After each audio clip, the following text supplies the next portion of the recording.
The Japanese Super Mario Bros. 2 is one of the most brutal, unfair, sadistic video games Nintendo ever had the audacity to release. The game was so cruel that Nintendo of America canceled it, and instead they gave the United States a completely different Super Mario Bros. 2 that wasn't even an original game but a copy of an already existing one. This is the history of how both of these games came to be. The original Super Mario Bros. Was released on September 13th, 1985 for the Famicom, the Japanese version of the Nintendo Entertainment System. It was a smash hit for Nintendo. It stands as a pillar in the evolution of the platformer genre, and it turned Mario into a household name. Of course, it was a no-brainer that it would get a sequel. This sequel wouldn't be released on the Famicom though, rather it would be released for an add-on expansion for the Famicom called the Famicom Disk System. Instead of ROM cartridges, the Famicom Disk System used these floppy disk looking devices called disk cards. If you know what a floppy disk is, congratulations, you're old. These disk cards allowed for way more storage, saving game data, and the disks could even be rewritten to allow for new games to be put on them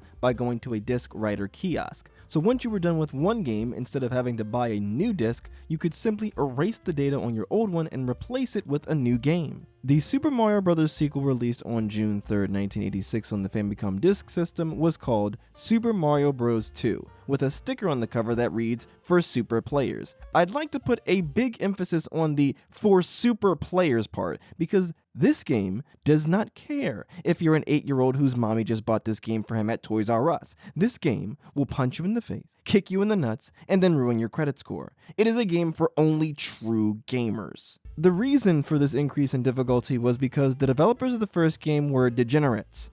I meant to say they had a ton of fun working on a game called Versus Super Mario Bros., an arcade game released in America and not Japan, interestingly enough. Versus Super Mario Bros. Is essentially a reworked, more difficult version of the original Super Mario Bros., but now on an arcade machine. Besides the increased difficulty, there is one pretty noticeable difference between this game and the first Super Mario Bros. Mario's sprite, whenever he has a fire flower, is a bit different. Fire Mario has yellow overalls and a yellow cap instead of rocking white like the first game. Nintendo actually released a port of Versus Super Mario Bros. On the Nintendo Switch as a part of the Arcade Archive series by Hamster Corporation. Arcade games are notoriously not well preserved, so I'd really like to see more companies re-release old arcade games. Making these more challenging levels in Versus Super Mario Bros. Awoke some inner monster inside of Mario's creator Shigeru Miyamoto and the other developers, because they were hooked on creating insanely hard levels. To them, these levels were fun because, well, they made the game. They were super players who had probably spent hundreds if not thousands of hours playing the original game, whether for playtesting, to fix issues, or just for personal enjoyment. They were hungry for a challenge, and they knew that there were die-hard Mario fans who were looking for a bigger challenge too, so they made a sequel that was far more difficult than the original. Of course, the developers knew that a game like this wouldn't be for everyone, which is why they put that big "For Super Player" sticker on the front of the game's case. What made this game so difficult was the far more challenging level design, with more enemies, more precise platforming, and a number of cruel additions that weren't in the OG game, like red piranha plants, more dangerous versions of the original green piranha plants, since they will still rise up if Mario is standing next to their pipes. There were also the poison mushrooms, which instead of making Mario bigger and stronger like regular mushrooms, actually dealt damage to Mario. And personally, what I think is the most dastardly of the new changes is that while in the original game, warp pipes would always take you to later levels, allowing you to skip large portions of the game, Nintendo decided to troll players by making some warp pipes in Mario 2 take you backwards to previous levels, making you completely waste your time. This game doesn't just want to make you feel pain, it wants to break your soul. Even if you aren't a masochist, there are actually a few legitimately cool new things to like that were added to this game that weren't in the first game. They added Mario's brother Luigi. I mean, yes, technically Luigi was in the first game, but he was just a reskin of Mario for multiplayer that played the exact same as him. In Super Mario Bros. 2, Luigi is his own man, with his own set of unique differences. Luigi has less traction than Mario, making it sometimes feel like he's walking on ice, but in exchange, he gets a higher jump than Mario. Mario 2 does remove the multiplayer that was in the first game, but it really doesn't matter. The multiplayer in Mario 1 is what I like to call dollar store multiplayer, or fake multiplayer, where you just pass your controller to a buddy and you guys alternate playing whenever someone loses a life. Getting to play as Luigi in single player, in my opinion, is a lot cooler. Another good addition is that if you get a game over, you can continue from the start of the world where you died. This is ironically one way that makes Mario 2 a bit easier than Mario 1, since in Mario 1, if you lose all of your lives and get a game over, you have to start from the very beginning of the game. Now, if you're a master gamer like me, then you'll know that you can restart from the world where you got a game over in Super Mario Bros. 1 if you know the super secret special cheat code, but assuming you're just a normie, like most people, then you'll have to start from the very beginning. One other really cool addition is that the game is graphically updated. Text now has shadows to make it easier to read. Some sprites like clouds, bushes, and mushrooms have faces on them, and sprites like the ground and bricks are much more detailed. Now, personally, I prefer the way the original game looks. I think Nintendo adding details in some sprites while keeping the way a lot of the other sprites look the exact same causes the game to lack a cohesive style. I'm especially not a fan of the new ground sprite. It just looks like there's way too much going on, compared to the much simpler one in the original game, which I think meshes a lot better with the very simple art style of the game. I guess while I'm giving my opinions, I will say I don't like Mario 2. I do enjoy a good challenge, but Mario 2 is often very unfair with its challenge. There are invisible blocks which can completely screw you over, you often have to make leaps of faith, and like I mentioned earlier, the warp zones that take you backwards, while funny, are a really annoying beginner's trap that does nothing but waste your time. Especially since in Mario 1 and in Lost Levels, you can't go backwards after the screen has scrolled, meaning you're trapped here until the time runs out. I wasn't the only one who didn't like this game, because Nintendo of America took a look at this game and said, oh no, we ain't releasing that. But the thing is, Super Mario Bros. Was way too popular not to get a sequel in America, so Nintendo had to do something. Fortunately, the answer would come a year later on July 10th, 1987. But if you're thinking that this was a Mario game, you'd be wrong. This game was Yume Kojo Doki Doki Panic, released on the Famicom Disk System. Yume Kojo 87, which translates to Dream Factory 87, was a special event that was held between July 18th and August 30th, 1987 in Tokyo and Osaka, Japan. This event was held by Fuji, a Japanese media company that owns a very popular television station called Fuji TV. Fuji TV broadcasted dozens of influential and popular Japanese anime series, including Astro Boy, Dragon Ball, Gundam Wing, Digimon, and One Piece. Several promotional characters were made for the Dream Factory event. A young boy named Imajin, his parents, Mama and Papa, his little siblings, the twins Poki and Piki, his girlfriend Lena, and his pet monkey, Rusa. Dream Factory 87 was this amazing event that had celebrities, decorations, music, live shows, games, and a ton of other stuff, like dozens of restaurants with food from all over the world, a dating computer program where you could try to find your soulmate at the event, and real-life remote control car racing that was controlled by Sega's Outrun arcade cabinets. The best way to describe Dream Factory 87 is a sort of multimedia carnival of the future. There's a really interesting video by GTV Japan that goes incredibly in-depth on the event and its history, so I recommend you check that out if you want to learn more. Fuji TV collaborated with Nintendo to make a game that starred the promotional characters that I mentioned earlier. Now, this wasn't the first time that Nintendo had collaborated with Fuji TV, because about a half of a year prior, Nintendo and Fuji TV released All Night Nippon Super Mario Bros., which was essentially a redone version of Super Mario Bros. With some characters and imagery from the Japanese radio program called All Night Nippon, which started in 1967 and is still going on to this day. Even though a lot of the level designs from All Night Nippon Super Mario Bros. Comes from the original Super Mario Bros., the game features many of the graphical changes and the Luigi mode from the Japanese Mario 2. This was a weird but really interesting collaboration.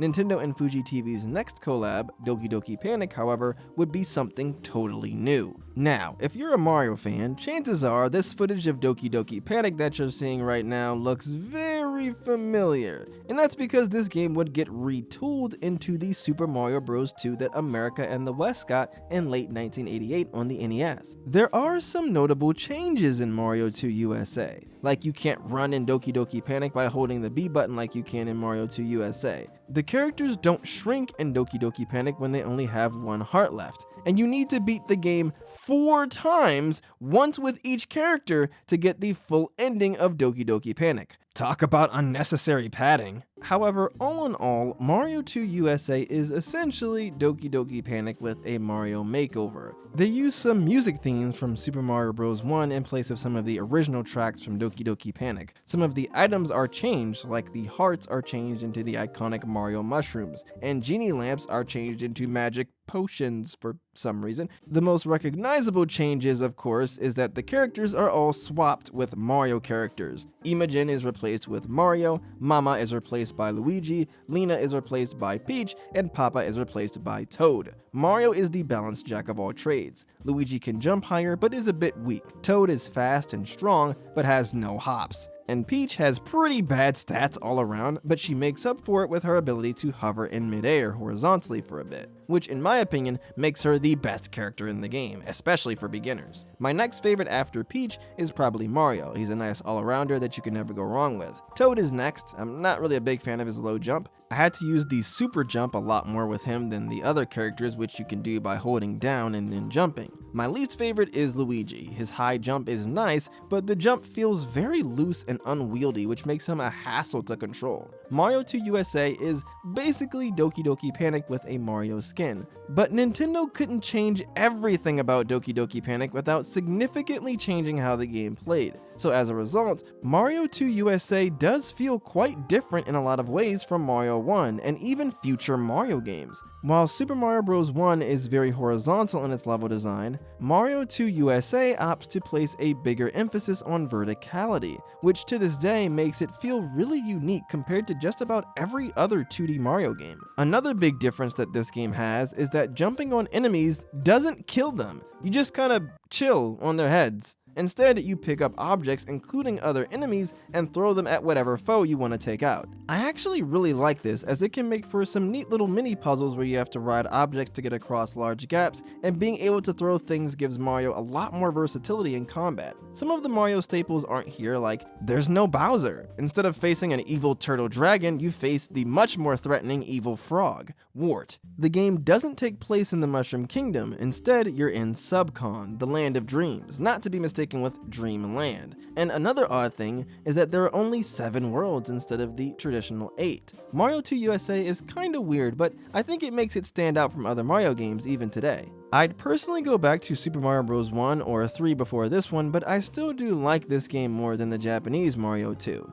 Both games creatively aren't particularly interesting, as Japanese Mario 2 is just Mario 1 with more challenging levels, and Mario 2 USA is a reskin of another completely different game, but at the very least, Mario 2 USA still feels different and is, in my opinion, a lot more fun than the pain that is the Japanese Mario 2. I also think that Mario 2 USA had way more impact on the series as a whole. Picking up and throwing objects would become a mainstay of Mario's moveset. Some of the enemies would become staples in the series, like Birdo and the Shy Guys. This was the first time that you could play as Peach and Toad in a Super Mario platformer. This game gave Luigi his trademark taller appearance compared to Mario. A lot of stuff started in Super Mario Bros. 2 USA. But now that we've gone over the first releases of these games, let's talk about some re-releases and updated versions. Japan would eventually get Mario 2 USA on the original non-disc Famicom in 1992, where it was called Super Mario USA, and it's almost entirely the same game.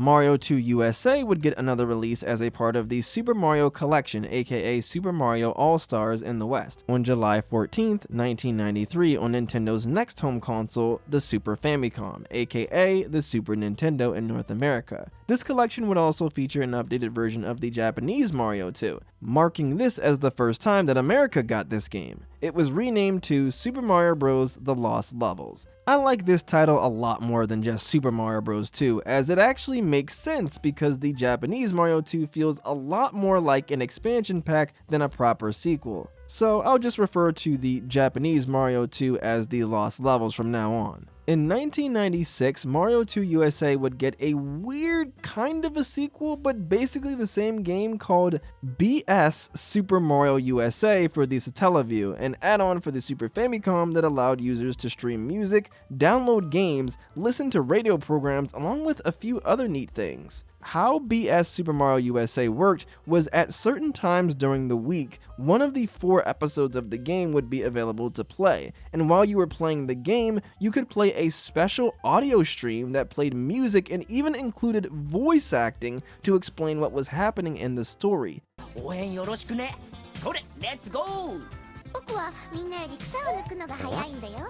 It's actually really cool, but also super jarring. It's weird having this 16-bit game with full-on voice acting, and it's especially weird hearing the Mario characters speak in full sentences. At times, it kinda reminds me of a Let's Play. Like I mentioned before, this game is a sequel to Mario 2 USA, where our heroes have to come back to Subcon to stop Wart again. However, the levels are very similar to the original levels in Mario 2 USA. At the end of the day, BS Super Mario USA is more of a novelty than anything else, but dang, is it a really cool novelty. In 1999, Nintendo would release a remake of the original Super Mario Bros. For the Game Boy Color called Super Mario Bros. Deluxe. The reason why I bring this game up is because Nintendo included a special reward in the game for getting a high enough amount of points in the game. By getting 300,000 points, you unlocked a remake of the Lost Levels. This is a bit bittersweet as this game doesn't have a lot of the levels from the Lost Levels, but it is a nice addition. In 2001, Nintendo would release Super Mario Advance, a remake of Super Mario Bros. 2 USA, and the first game in their line of Game Boy Advance remakes of old Super Mario games. This game was even a launch title for the GBA. This game seems to be based on the All-Stars version of Mario 2, but of course due to the GBA's smaller screen resolution of only 240 by 160 pixels compared to the 256 by 224 pixels that many SNES games used, the sprites in this game take up more space on the screen, meaning you can't see as much and the UI seems a lot more crammed in there. Another limitation of the GBA that caused graphical changes in the game was the original GBA's very dark screen. Later versions of the GBA like the Game Boy Advance SP would include lights to make the screen easier to see, but the original model didn't have that. As a result, many early GBA games were deliberately designed to look extremely bright to make up for the dark screen. This means that Super Mario Advance is very noticeably brighter than the All-Stars version, which I think makes the game look visually not quite as good due to the lack of contrast in a lot of the game's visuals. In 2007, the original Lost Levels was released for the Wii Virtual Console, first in Japan and then later on in the year for Western audiences, making it the first time that America got the original Famicom Disk System version of this game. There were other re-releases of these games, but those are the ones that I thought were interesting enough to talk about today. Making a sequel to one of the most popular and influential games ever was always going to be a tough job, so it was really intriguing to see how both Japan and America went about it. The stories behind how both of these games came to be were really cool, but that's about all I have to say about both of those games. Let me know if there's something else I should have mentioned. Thanks for watching, y'all, and have a great rest of your day.